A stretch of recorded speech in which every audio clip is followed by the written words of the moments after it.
Metallurgy mechanical 242 बरातुलबस साल 2 mechanical technology. मुसन्निफ़ हैं शहबाज अहमद।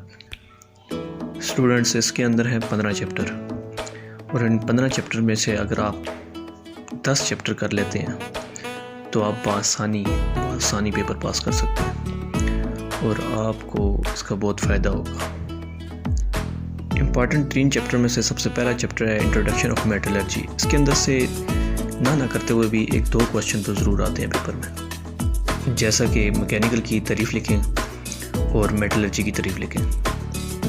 इसके बाद ये सेकंड चैप्टर है प्रॉपर्टीज़ ऑफ मेटल्स। इसके अंदर से भी हर हालत में क्वेश्चन आता है, जैसा कि फ़िज़िकल प्रॉपर्टीज़ ऑफ मेटल्स जो 6 हैं ये आपको याद होनी चाहिए। इसके अलावा हार्डनेस, टफनेस, ब्रिटलनेस, इलास्टिसिटी, ये एक ऐसी डेफिनेशंस हैं कि इनमें से हद मारी ना करते हुए भी ना कम से कम 5 से 6 डेफिनेशंस आती हैं हर हालत में पेपर के अंदर। ये आपको हर हालत में आनी चाहिए।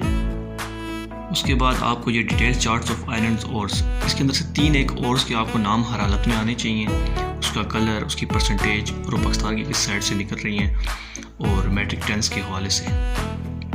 उसके बाद ये रिफ्रैक्टिव मटेरियल्स, इसके अंदर से हर हालत में क्वेश्चन आता है। एक डेफिनेशन है जैसे कि ऐसे मादे या मटेरियल्स जो कि 1600 डिग्री सेंटीग्रेड तक हरारत को बआसानी बर्दाश्त कर सकें रिफ्रैक्टिव मटेरियल्स कहलाते हैं।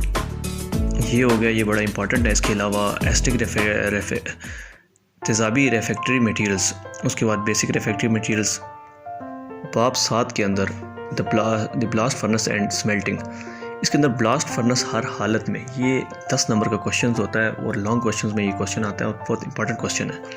ये आप हर हालत में याद करें ब्लास्ट फर्नेस के बारे में, जिसकी ये डायग्राम दी गई है, जिसके अंदर आपको उसकी फाउंडेशंस, कॉलम्स, शेल्स, सारी चीज़ों के बारे में आपको इल्म होना चाहिए, सेफ्टी वॉल्स के बारे में। उसके बाद ये है pig iron, grey pig iron और वाइट पिग आयरन। इसके अंदर आपको लोहे की कितनी परसेंटेज इसके अंदर मौजूद है, सिलिकॉन कितना परसेंट है और मैग्नीज फास्फोरस कितना परसेंट है, ये हर हालत में आपको इस चीज़ के बारे में इल्म होना चाहिए। ये पेपर पॉइंट ऑफ व्यू के लिहाज से बहुत इंपॉर्टेंट चीज़ है। प्रोडक्शन प्रोसेसेस के हवाले से एसिड बेस ऑक्सीडेशन रिडक्शन, ये भी बहुत इंपॉर्टेंट चीज़ है। उसके बाद रॉट आयरन, ये मेन डेफिनेशंस हैं और ये हर हालत में पेपर में आती हैं। सेंड-ऑफ्स हो गए, मंथली टेस्ट हो गए, इसके बाद फाइनल पेपर्स जब एग्ज़ाम होते हैं उसके अंदर ये चीज़ें आती हैं। जैसे रॉट आयरन के बारे में है कि लोहे की ऐसी नरम तरीन किस्म जिसमें खालिस आयरन 99.5% जबकि कार्बन 0.01% तक होती है। इसके अलावा ये स्टील, जैसे कि low carbon steel, medium carbon steel, high carbon steel. Alloy steel के बारे में आपको इल्म होना चाहिए, binary alloy steel, properties of alloy steels.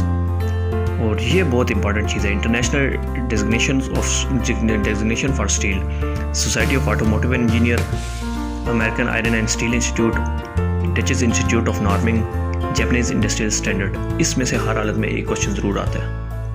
उसके बाद ये लो अलाय स्टील और कार्बन स्टील के अंदर फ़र्क ये आपको आना चाहिए। फेरस और नॉन फेरस के मतलब आपको इल्म होना चाहिए कि ऐसी धातें जिनमें फेरस के अज़्ज़ा मौजूद हो, मगनातीसी हासियत की हामिल हो, ठीक है, वज़न में भारी हो, आयनी धातें कहलाती हैं, जैसे कि pig iron, wrought iron, cast iron. ये चीज़ें आपको याद होनी चाहिए।